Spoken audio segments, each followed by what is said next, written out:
ప్రపంచ మాయా మోహిని, నువ్వు మానవ కన్యగా మారవలే.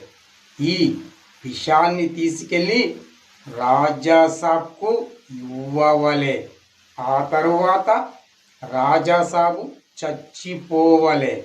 ఆ తరువాత ఈ ప్రపంచానికి నేనే రాజు కావలే. అదే నా కోరిక. ఆ తరువాత ప్రపంచ సుందరిని పెళ్ళి చేసుకోవలే. ఆ తరువాత ప్రపంచంలో ఉన్నటువంటి వజ్రవైఢూర్యాలన్నీ నా చెంతకు రావలే, నా కాళ్ళ దగ్గరికి రావలే. ఆ తర్వాత నేను యమపురికి పోవలే.